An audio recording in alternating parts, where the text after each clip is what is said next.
신명기 6장 4절에서부터 9절 말씀입니다. 오늘 말씀은 신명기 6장 4절에서부터 9절 말씀입니다.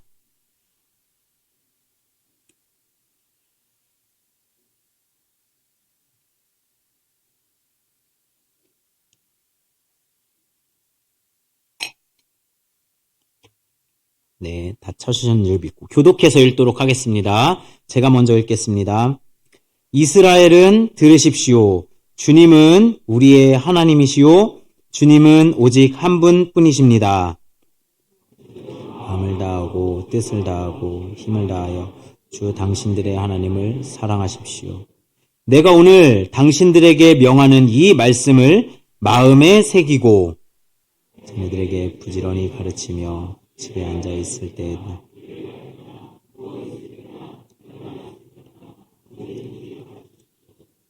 또 당신들은 그것을 손에 메어 표로 삼고 이마에 붙여 기호로 삼으십시오. 같이 읽겠습니다. 집 문설주와 대문에도 써서 붙이십시오. 아멘. 오늘 쉐마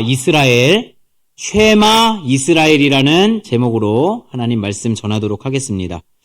요즘 저희가 계속해서 큐티하고 있는 본문이 신명기 말씀입니다. 특별히 오늘 본문은 신명기 전체를 요약하고 압축한 부분이라고 할 수 있습니다. 이 오늘 말씀을 통해 하나님의 은혜가 흘러가기를 소망합니다. 신명기는 언제 쓰여졌을까요? 신명기는 모세와 함께 이집트를 탈출했던 이스라엘 백성들, 그 이스라엘 백성들의 다음 세대가 가나안 땅에 들어갈 때 쓰여진 책입니다. 다음 세대한테 전해주는 말씀이죠. 이스라엘 백성들은 이집트를 탈출했습니다. 이제 가나안 땅을 들어가기 위해 여정을 거치고 이제 가나안 땅에 들어갈 때가 되었습니다. 그런데 거기서 하나님에 대한 믿음을 잃어버리게 됩니다. 그래서 하나님께 벌을 받아 40년을 광야에서 살게 되죠. 거기서 출애굽한 1세대들은 다 죽게 됩니다.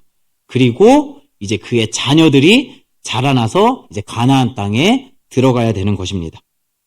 그 가나안 땅에 들어가는 세대들에게 하나님께서 또 모세가 이 말씀을 전하는 것, 이것이 바로 신명기 말씀입니다. 오늘 본문은 아까 신명기의 말씀을 요약한 부분이라고 했는데요. 오늘 본문은 이렇게 시작합니다. 이스라엘은 들으십시오. 이스라엘은 들으십시오. 개역 개정판에서는 이렇게 표현합니다. 들어라 이스라엘아. 들어라 이스라엘아. 이거를 히브리어로 표현하면 쉐마 이스라엘입니다. 쉐마 이스라엘. 이 쉐마라는 말은 그냥 우리가 그냥 흘려듣는 그런 게 아닙니다. 아주 마음속 깊이 귀를 기울여서 마음을 다해서 무슨 말을 하는지 집중해서 듣는 것. 그것을 쉐마라고 표현합니다. 쉐마 이스라엘. 심지어는 그것을 듣고 그냥 흘려보내는 게 아니라 암기하고 외우기까지 합니다. 이것을 쉐마 이스라엘이라고 표현합니다. 모세의 간절함이 여기 묻어있다고 합니다. 제발 여러분들 들어주십시오. 다음 세대야 하나님의 말씀을 제발 들어라. 오늘 신명기 말씀을 들어라. 제발 들어라 이스라엘아. 이렇게 외치고 있습니다. 모세의 좀 마음이 느껴지시나요? 저희가 더 절실히 느낄 때가 있습니다. 우리 자녀들한테 할 때 얘야 말 좀 들어라. 넌 엄마 말이 말 같지 않니? 뭐 이렇게 할 때 얼마나 마음이 저희가 속상하고 그럽니까? 자녀들은 참 말을 잘, 청소년분들 말 잘 들읍시다. 사랑한다. 자녀들이 말을 잘, 저도 어렸을 때 생각해보면 말을 잘 안 들었던 것 같습니다. 우리 성도님들은 어떠신가요? 말 잘 들으셨나요? 네, 저만 안 들었던 것 같습니다. 네, 저는 심지어는 이제 말을 너무 안 들어서 엄마에게 후라이팬으로 얻어맞았던 기억도 있어요. 네, 너무 얼마나, 우리 청소년부가 아주 최고입니다. 말을 너무 잘 들어요. 네. 저는 말을 안 들었는데. 네. 네. 이렇게 우리 자녀들에게 말할 때 정말 간절히 들었으면 좋겠다. 이 마음이 모세의 마음인 거죠. 제발 오늘 말씀을 들어줘라. 쉐마 이스라엘. 이렇게 외치고 있는 것입니다. 이 쉐마 이스라엘의 내용 가운데는 세 가지가 오늘 들어있습니다. 모세가 이 세 가지 무엇을 그렇게 들었으면 했으면 좋겠는가? 이것을 오늘 살펴보도록 하겠습니다. 첫 번째입니다. 하나님을 사랑하라. 이것이 모세가 전하는 첫 번째 메시지였습니다. 제발 들었으면 좋겠다. 하나님을 사랑하라. 오늘 말씀 같이 한번 읽어보겠습니다. 신명기 6장 4절에서부터 6절 말씀입니다.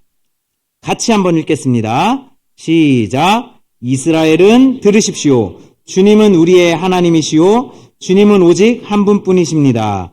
당신들은 마음을 다하고 뜻을 다하고 힘을 다하여 주 당신들의 하나님을 사랑하십시오. 내가 오늘 당신들에게 명하는 이 말씀을 마음에 새기고, 이렇게 말하고 있습니다. 하나님을 사랑하는데 그냥 사랑하는 게 아니라 마음, 뜻, 힘을 다해서 사랑하라고 그렇게 말씀하고 있습니다. 아멘입니까? 저희가 작년에 미래로 20주년 기념 수련회를 가졌습니다. 거기서 많은 은혜를 우리가 누렸습니다. 그때 한 프로그램이 하나 있었는데요. 우리 박혜란 집사님이 인도하셨던 프로그램이었는데 난파된 선에 탔습니다. 그래서 종이 쪽지가 주어지고 가지고 있는 것들이 있는데 난파된 선에서는 이 배에서는 많은 것을 가질 수 없잖아요. 그래서 하나씩 이제 버리게 됩니다. 그래서 이제 하나씩 버리는 그런 프로그램을 했는데 거기서 제일 먼저 버려졌던 게 남편들이었습니다. 좀 이걸 어떻게 표현할 수 있을까요? 좀 속상하고 좀 거시기합니다. 우리 남편, 우리 성도님들에게 네, 심심한 위로를 전합니다. 저 속상했습니다. 그런데 이제 이 끝까지 가지고 있는 것들이 있었어요. 뭐였냐면 자녀들이었습니다. 또 하나가 있었는데요. 하나님이었어요. 하나님은 끝까지 붙들고 있더라고요. 우리가 이것을 통해서 우리 미래교회 성도님들 모두가 하나님을 정말 의지하고 있구나, 이것을 볼 수 있었던 것 같습니다. 그런데 오늘 본문은 단순히 하나님을 붙잡고 의지하는 것을 넘어서 더 마음을 다해서, 또 뜻을 다해서, 힘을 다해서, 애를 써서 하나님을 사랑하라고 그렇게 말하고 있습니다.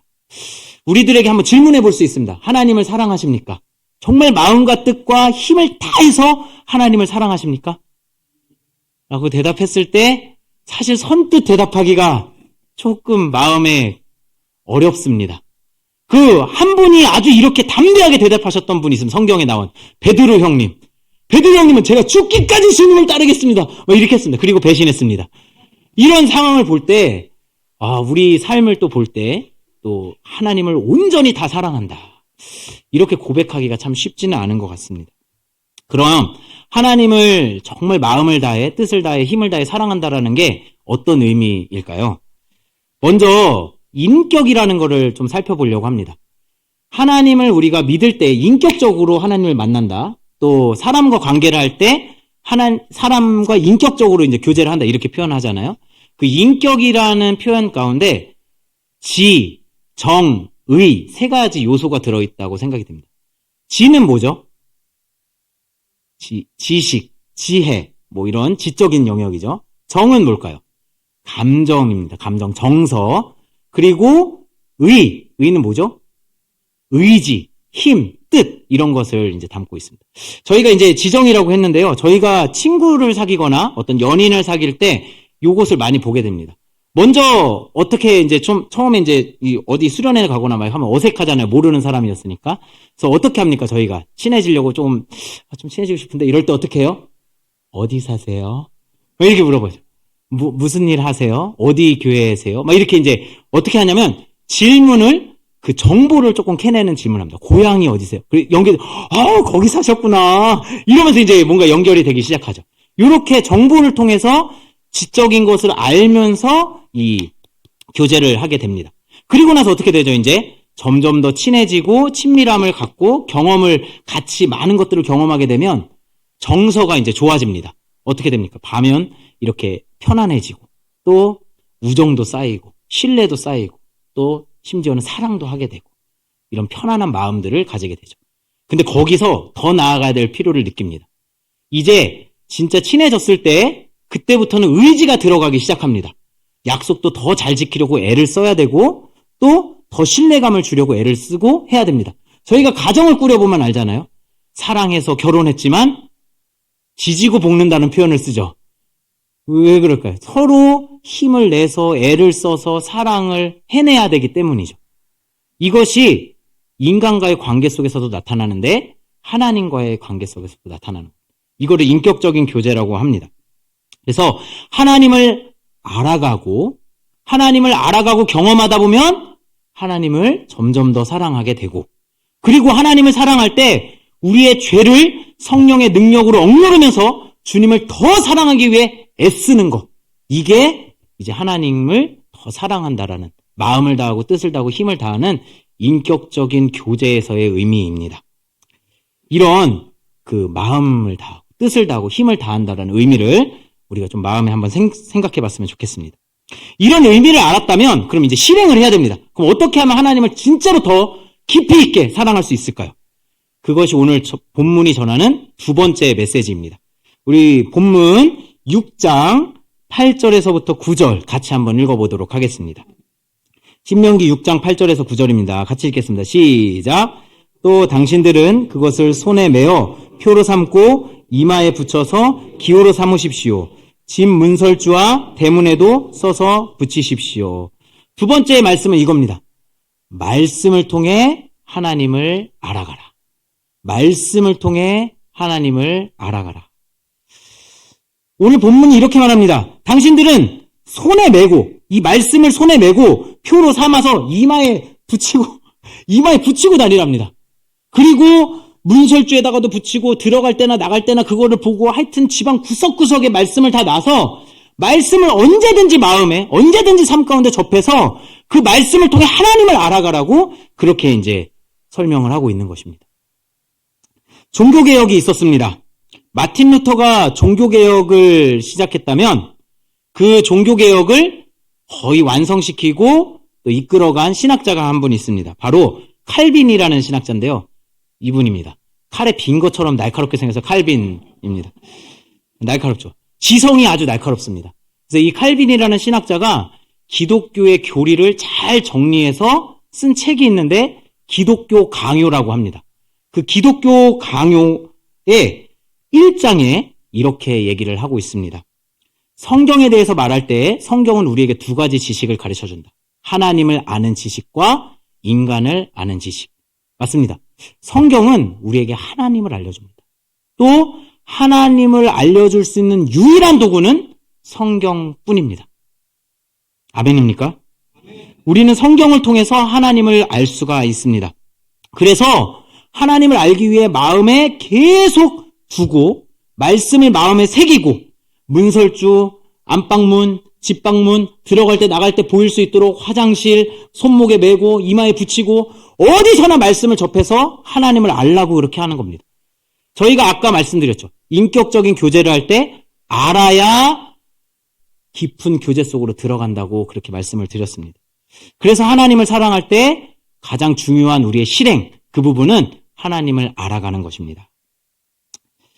하나님을 온전히 할 때 그분을 마음과 뜻과 힘을 다해 사랑할 수 있게 되는 겁니다. 저희가 이 길거리를 가다가 잘 모르는 사람한테 이렇게 가다가 사랑합니다. 이렇게 할 수 있습니까? 그럼 어떻게 되죠? 어머, 왜 이랬어요? 이렇게 하면서 따귀를 맞을지도 모릅니다. 큰일 나죠. 왜 알지도 못하는데 사랑한다고 어떻게 얘기할 수 있을까요? 또 가정을 꾸려갈 때 우리는 경험합니다. 서로에 대해서 지지고 볶는다는 아까 표현을 썼는데 그건 어떤 과정이죠? 서로를 알아가는 과정입니다. 서로의 약점도 알아가고 서로의 부족함도 알아가고 그래서 그것을 의지론해서 서로 사랑하고 보듬고 해가는 게 우리가 서로 사랑하는 과정 아니겠습니까? 그럼에도 불구하고 또 잊어버릴 때도 있고 또 알았다가 잊어버리고 또 알았다가 몰랐다가 신비입니다. 신비. 알았는데 자꾸 잊어버립니다. 그래서 아내에게 자꾸 혼나요. 저만 혼나나요? 네. 자꾸 혼납니다. 이렇게 알아가는 과정 속에 있죠. 알아야 사랑할 수가 있습니다. 하나님과의 관계도 우리가 그분을 더 사랑하기 위해서 더 많이 알아야 됩니다. 그래서 신명기에서 이 말씀을 기억하라는 표현을 굉장히 많이 합니다. 어떤 표현이요? 기억하라. 하나님의 말씀을 기억하고 그냥 읽고 들어가고 뭐 하면서 보는 것뿐만이 아니라 그거를 암기하고 기억하는 겁니다. 기억해서 그걸 마음에 새겨서 그것을 쫓아갈 수 있도록 하라는 그런 말을 굉장히 많이 합니다.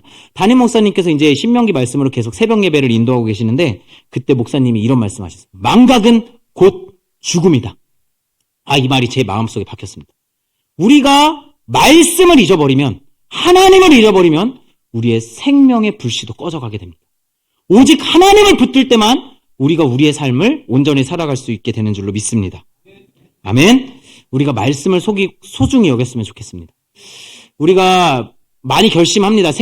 올해 새해에는 나 말씀 읽어야지. 올해 성경 1도 간다.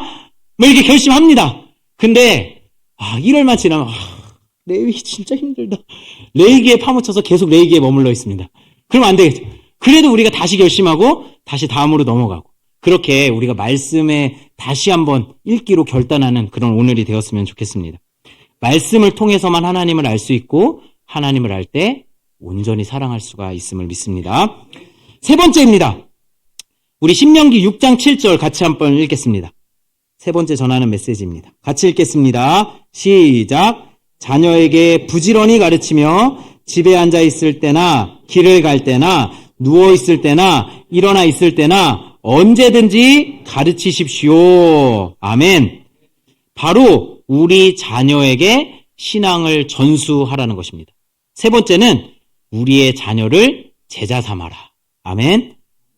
저기 한번 보시겠습니까? 저희 구약의 지상명령이라고 돼 있어서 저기 써 있습니다. 같이 한번 읽겠습니다. 시작. 내 자녀를 제자 삼아라. 이렇게 우리가 표어처럼 붙이고 있는데 우리가 그냥 예배 드리고 왔다 갔다 하다 보면 이게 마치 벽지처럼 그냥 있었던 것처럼 별로 잘 인식하지 못하고 지나갈 때가 참 많은 것 같습니다. 그러나 이 메시지를 우리에게 전해주고 있습니다. 내 자녀를 제자 삼아라. 훈련시켜라.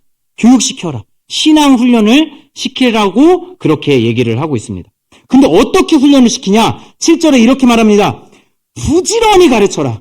부지런히 언제든지 가르치는데 집에 앉아있을 때, 길을 걸어갈 때, 서 있을 때, 누워있을 때, 일어날 때 언제든지 말씀하고 연결된 게 있으면 가르치고 신앙을 전수하고 메시지를 전하고 같이 인격적인 교제를 계속해서 해나가라고 그렇게 성경이 가르치고 있습니다. 이거는 저희가 앉아있고 서있고 언제든지.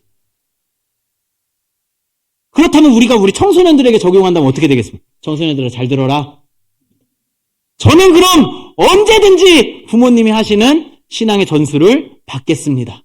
이런 메시지도 같이 들어있는 겁니다. 언제나 말씀하십시오. 저 하나님 말씀 듣겠습니다. 엄마, 부모님 말씀 듣겠습니다.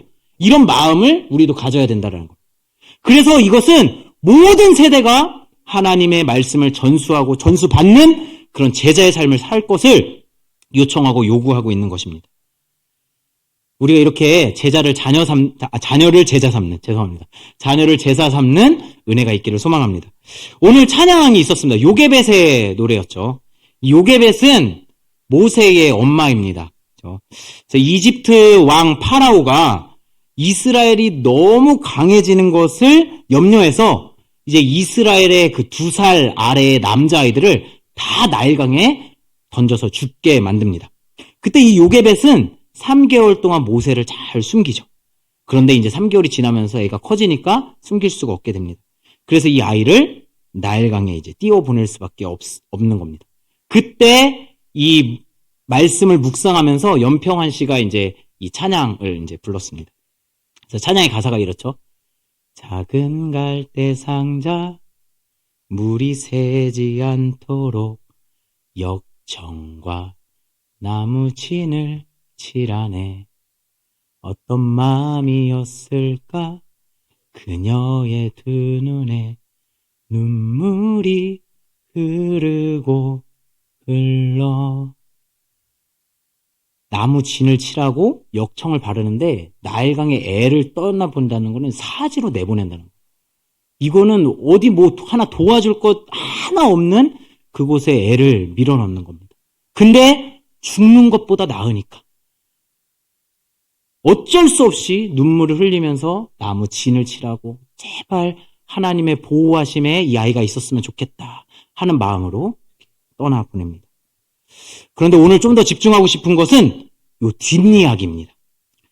이 아이가 떠내려 가가지고 파라오의 딸 공주의 손으로 이렇게 흘러 들어갑니다. 어머, 저게 뭐지? 하고 열어봤더니 아이가 울고 있는 거예요. 어머, 이 아이 어떻게 하지? 그래서 공주가 이렇게 그 아이를 딱 받았습니다. 근데 이거를 공주가 받을 줄 어떻게 미리 알았는지 모세의 누나 미리 알아서 미리암인 것 같습니다. 그래서 미리암이 그걸 다 알고 쫓아갑니다. 그 아까 바구니 쫓아간 거죠. 그렇게 해가지고 공주가 딱 그걸 잡았을 때, 어머 공주님, 그 아이를 키울 유모가 필요하지 않으세요? 제가 유모를 소개시켜드리겠습니다. 그렇게 해서 이제 유모를 소개하는 겁니다. 엄마! 그래서 엄마 쫓아가요. 엄마 쫓아가서 이제 요괴뱃은 어떻게 하고 있어요? 어떻게 이제 그 아이를 이제 보내고 막 슬퍼서 울고 있었을 거 아니에요? 하나님 손에 너를 맡긴다. 이러면서 이제 하나님 손에 딱 맡기고 막 울고 있는데 저쪽에서 엄마! 하거든. 무슨 일이니? 요게 미리암 뭐니? 그래서 엄마! 빨리 오세요! 공주님이 아기를 받았고 유모를 찾아요. 엄마가 해줘야 돼요. 그러면서 이제 가서 이 공주의 손에 안겨있는 이 모세를 보는 겁니다. 그때 얼마나 많이 울었을까요? 사지로 보냈는데 하나님의 손에 보호함을 받고 안전하게 살아있고 공주의 손에 들어간 겁니다. 근데 더 놀라운 사실은 이 엄마가 유모가 되어서 그 아이를 키우는 겁니다. 여기서 생각해 볼 것이 있습니다.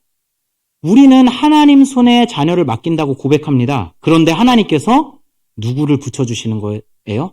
지금 다시 부모님을 붙여주고 계시는 겁니다. 부모의 역할이 얼마나 중요한지를 오늘 가르쳐주고 있다고 생각합니다. 모세는 40년 동안 이집트의 엄청난 교육을 받습니다. 이집트의 왕자로 자라납니다. 그러나 그 속의 정체성은 이집트인이 아니라 이스라엘 사람입니다. 유모가 이스라엘 정체성과 하나님에 대한 이야기를 끊임없이 전해줬을 거라는 겁니다. 그렇게 모세는 자라납니다. 그게 언제 드러나죠? 이집트 사람이 이스라엘 백성들을 노예 삼아서 막 괴롭히고 노예로 부리고 있을 때 모세 마음에 저 내 백성이라는 마음이 납니다. 내 백성 저거 고통당하면 안 됩니다. 그래서 이집트 병사를 죽이게 됩니다. 모세는 이집트인으로 40년을 살았지만 그 정체성을 부모가 그 이스라엘 백성의 정체성을 이 모세에게 심겨준 것입니다.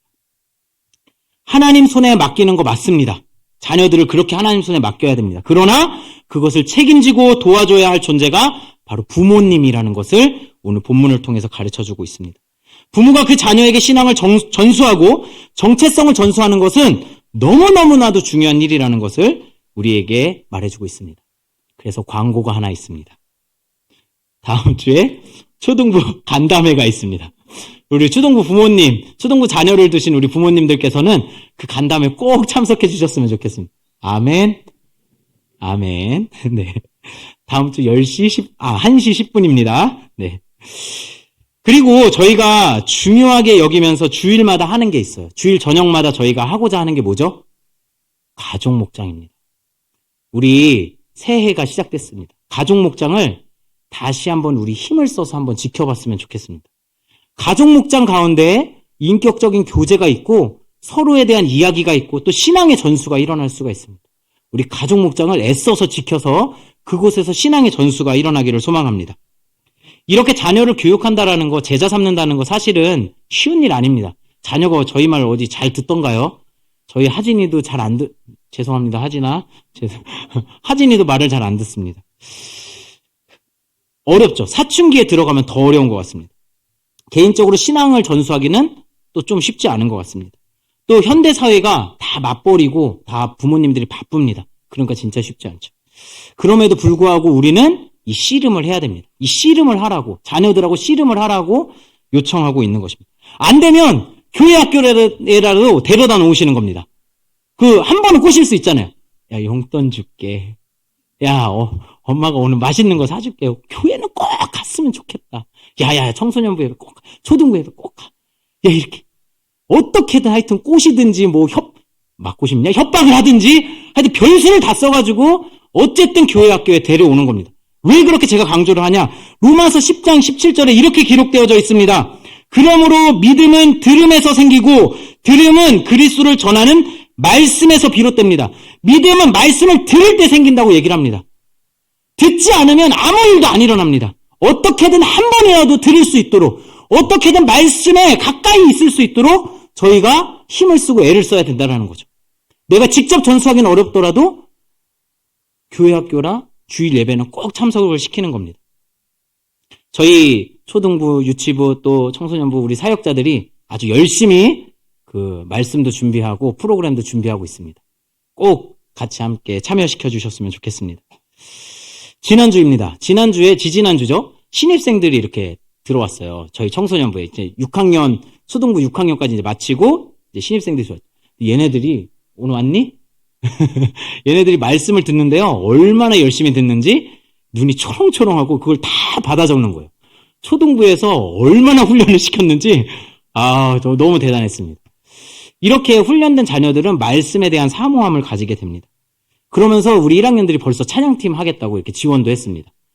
그런 은혜가 우리 자녀들에게 있기를 소망합니다. 우리 자녀를 키우는 일은 우리 자신, 또 우리 부모님들, 또 우리 각자가 해야 될 일이기도 하지만 우리 교회 전체가 힘을 쓰고 해야 할 일인 것 같습니다. 지금 사회적으로 문제가 되는 게 저출산 문제가 아주 큽니다. 점점 씨가 말라간다고 하죠. 우리가 더 힘을 써서 자녀도 낳고 자녀를 교육하는 것, 자녀를 다음에 신앙 세대로 세우는 것, 제자 삼는 것, 이것은 너무나도 중요한 일일 것입니다. 저희 어머니가 71세가 되셨습니다. 그래서 저희 이제 제가 어머니를 생각하면은 좀 죄송하기도 하고 가슴이 좀 먹먹하고 한데요. 저희 부모님은 이제 부천에 지금 경기도 부천에 살고 계시고 저는 이제 부산에 내려와 있습니다. 그러니까 자주 올라가거나 자주 이렇게 뵙지를 못합니다. 그래서 통화하거나 이제 영상 통화를 하는데요. 그때마다 이제 저희 어머니가 항상 하시는 말씀이 있습니다. 야, 이 목사야, 너 성경 읽어야 돼. 성경 읽어야 된다. 너 100번은 읽어야 돼. 100번 읽어. 그 말씀 사랑해라. 말씀 사랑해라.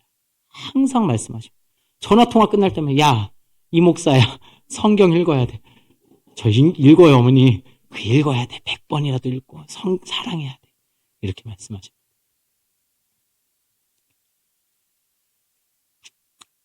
저희 부모님 세대가 말씀을 전하고, 아이들을 사랑하고, 신앙으로 세워갈 때, 그 은혜가 우리 자녀들에게 넘치게 될 줄로 믿습니다. 오늘 쉐마 이스라엘, 들어라 이스라엘 이야기를 했습니다. 모세의 간절한 외침이었습니다. 이 신앙이 잘 전수되기를 바랬습니다. 하나님을 정말 사랑하고 말씀을 통해 하나님을 알아가고 그리고 자녀에게 이 신앙이 전수되기를 바라는 이 모세의 외침, 그것이 오늘 우리 성도님들의 가슴 속에 또 저의 가슴 속에 계속 남아있기를 소망합니다. 우리 찬양 같이 했으면 좋겠습니다.